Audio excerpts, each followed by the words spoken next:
Bonjour à toutes et à tous, vous êtes bien sur Borny Buzz Radio et nous sommes ravis de vous retrouver sur la radio des parents. Oui, avec la radio des parents, nous sommes dans l'univers de la parentalité. Être parent, oui, y a-t-il une recette pour être un bon parent? Aujourd'hui, nous allons parler de la poussette.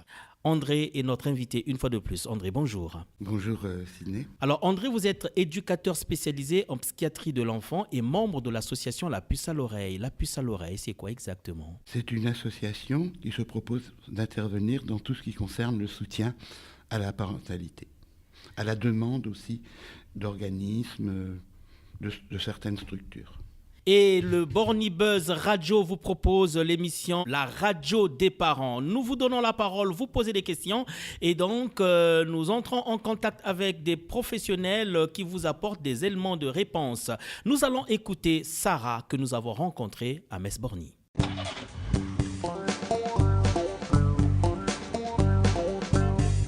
Alors j'habite pas sur Metz, j'habite dans un petit village à côté de Metz. J'ai 3 enfants mais ils sont déjà très très grands. Et j'observe beaucoup les parents et je me pose beaucoup de questions sur les poussettes. Est-ce que c'est important, pas au fait de l'utilité de la poussette, mais est-ce que c'est important de voir le bébé ou de mettre le bébé face à la route? Et je ne sais pas comment faire. Et je ne me posais pas la question quand j'étais jeune maman, mais là je me pose la question et je me pose la question le jour où je serai grand-mère. C'est comment est-ce que je mets le bébé dans une poussette, face à moi pour que je le voie ou face à la route et je ne sais pas trop comment faire.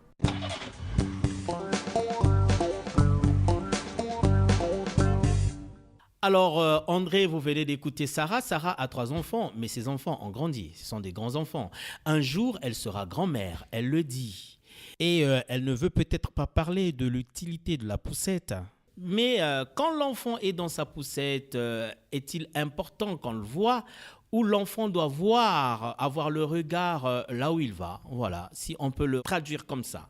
Alors on peut penser que cette dame se pose des questions comme si d'une certaine façon elle se préparait à devenir grand-mère ou du moins à penser qu'elle pourrait le devenir. Elle pourrait le devenir, elle a 3 enfants déjà. Oui, elle pourrait.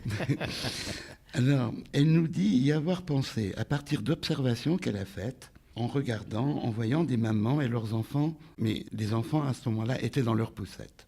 Ce à quoi, dit-elle, elle n'y avait jamais pensé auparavant, ni même en tant que jeune maman. Alors on ne sait pas ce que cette dame a remarqué. Elle a peut-être vu des choses qui l'ont plus que questionné. Est-ce que certaines mamans lui ont paru peu attentives à leur bébé? Est-ce que ces derniers exprimaient une sorte d'inconfort? Ou au contraire, étaient très à l'aise dans leur poussette? Elle se demande s'il est préférable donc que le bébé ait le visage tourné vers celui de sa maman ou au contraire tourné vers la route. On sent elle a un souci d'offrir au bébé les meilleures conditions de sécurité, de bien-être, question que l'on se pose certainement moins quand on est jeune parent, pris, accaparé par le quotidien, le travail. Les jeunes parents sont peut-être plus insouciants. Cette dame doit certainement connaître l'importance du regard dans la communication avec un bébé, jouant un rôle de miroir pour son nourrisson. Ce contact assez direct par le regard est très important pour un bébé et il y est sensible dès les premiers jours. En réponse, le bébé clignera des yeux, ouvrira la bouche, bougera les bras. Lorsqu'un bébé boit au biberon ou pendant la tétée, il aime plonger ses yeux dans ceux de sa mère. Il en va de même au moment du bain ou dans tous les contacts un peu corporels. Alors tous ces échanges vont permettre au bébé d'acquérir une sécurité de base, lui permettant de bien grandir et par la suite d'acquérir une sorte d'autonomie. Ses intérêts pour son environnement étant de plus en plus importants au fur et à mesure qu'il va grandir. Il ne faut pas oublier qu'au départ, un bébé est dans un état de dépendance absolue par rapport à son environnement. Il a besoin d'une personne qui s'adapte à lui, qui s'occupe de lui. Dans ce sens, il semble logique que dans sa poussette, son visage soit tourné vers celui de sa mère, qui peut lui parler, lui sourire, remarquer s'il est bien, ou au contraire si quelque chose le dérange. On peut dire qu'au départ, un bébé sera autant porté par le regard que par les bras de sa maman. Et ce n'est que progressivement qu'il aura moins besoin de ce portage. Ce n'est qu'après plusieurs mois qu'un bébé pourra avoir le visage tourné vers la route, ses intérêts, comme je l'ai dit avant, se portant de plus en plus vers ce qui se passe autour de lui. À quel âge? J'allais dire 9 mois, 1 an, on peut là dire qu'un bébé est prêt. Bon, un bébé déjà peut relever la tête à partir de 5 ou 6 mois seulement. Avant, ce n'est pas possible pour lui.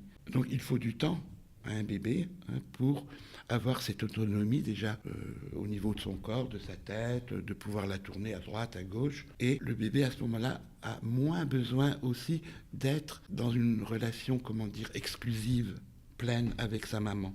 Il s'est détaché déjà un petit peu de sa maman. Et donc, si on comprend bien, avant 9 mois, il est mieux que l'enfant ait le regard porté vers celui de sa maman. Oui, qui peut voir comment va son bébé et lui parler. C'est très important. C'est tout ce qui va faire qu'un bébé va se sentir en sécurité. C'est tout ce qui favorise ce qu'on appelle l'attachement. Parce qu'un bébé...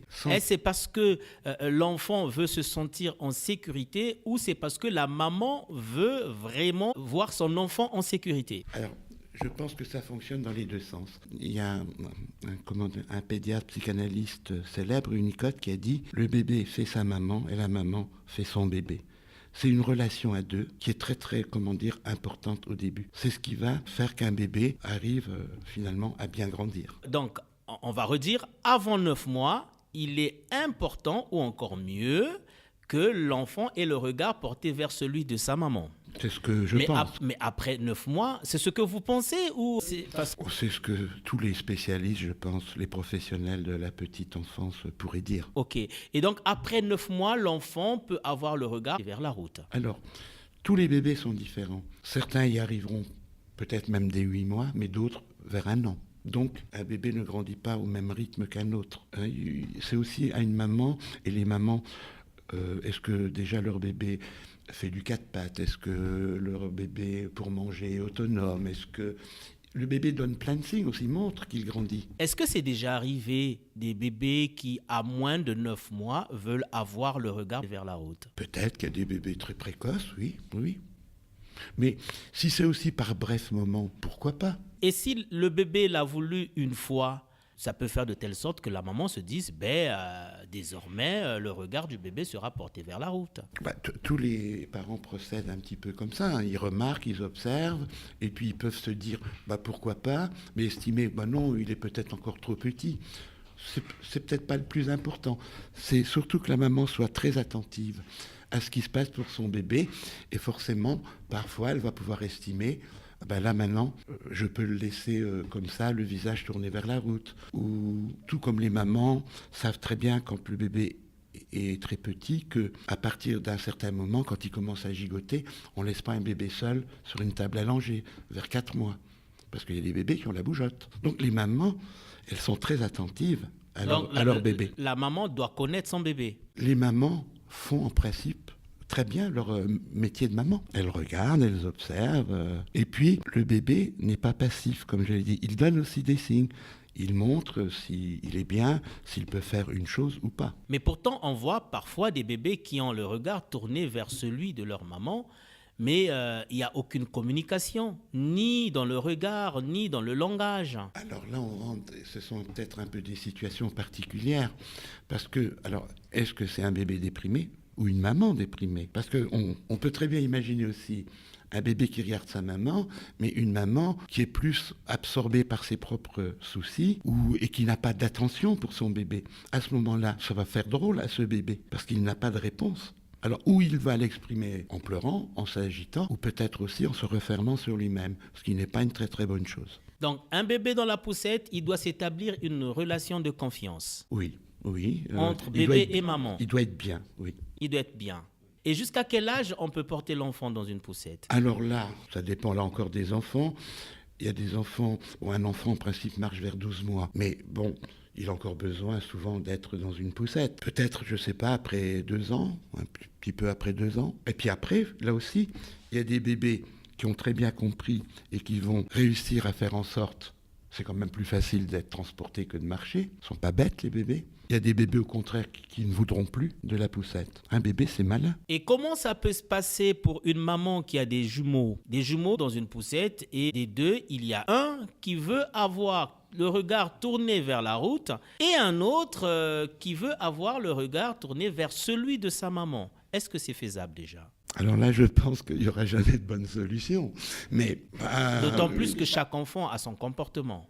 Oui, une maman, à ce moment-là, peut des fois dire, aujourd'hui, ça sera comme ça, puis demain, ça sera comme ça, et puis voir un peu comment ça se passe. Mais c'est vrai que si un bébé veut vraiment avoir le visage tourné vers la route et l'autre vers sa maman, et s'ils sont jumeaux, il n'y a pas de réponse juste possible. Donc une maman, comme toutes les mamans, parfois prendra une décision. Mais elle peut en parler aussi à son enfant. Oui, toi t'aimerais peut-être bien ça, mais ton frère ou ta sœur, il peut pas. Je te demande aussi on va pas racheter une deuxième poussette, ou à moins que ça existe une dans un sens et dans l'autre. Je ne sais pas, mais on ne peut pas multiplier aussi les choses matériellement. C'est pas possible. C'est pas possible. C'est pas possible. C'est pas possible. Et quand un enfant réclame le regard tourné vers la route, c'est pourquoi exactement? Parce qu'il a suffisamment grandi qu'il est capable de se séparer psychiquement comme ça. Un peu de sa maman, ce qui prouve qu'il a bien grandi. Alors une maman devrait être contente et féliciter son bébé. Tu vois, maintenant, tu as un peu moins besoin que je sois avec toi. C'est certainement un bon signe. Et quand on est dans un milieu ambiant où il y a du monde, comment ça peut se passer? On prend un exemple, on est sur la place de la République, un samedi d'été où il y a du monde, et cet enfant veut avoir le regard tourné vers la route. La maman, elle, quelles seront ses premières réactions? Je crois que si elle a remarqué que son enfant lui envoyait un message, essayer de lui dire quelque chose, c'est déjà bien. Ah tiens, on dirait que mon bébé... Il veut voir un peu ce qui se passe, il y a du bruit, il y a de la musique. Je crois que là, une maman, elle va s'adapter un peu à la demande de son enfant, tout simplement. Merci beaucoup André d'avoir accepté l'invitation de la radio des parents. Nous sommes très heureux. Et on se retrouve très prochainement avec vous pour d'autres questions. Alors, merci beaucoup aux parents et à Radio Buzz. Merci. La radio des parents donne la parole aux habitants des quartiers. Posez vos questions, n'hésitez pas, passez-nous un coup de fil. Nous viendrons vers vous et vous aurez des éléments de réponse que vous donneront les membres de l'association La Puce à l'oreille. Nous avons été très heureux d'avoir partagé ce moment avec vous. On se retrouve très prochainement dans un prochain numéro. Au revoir.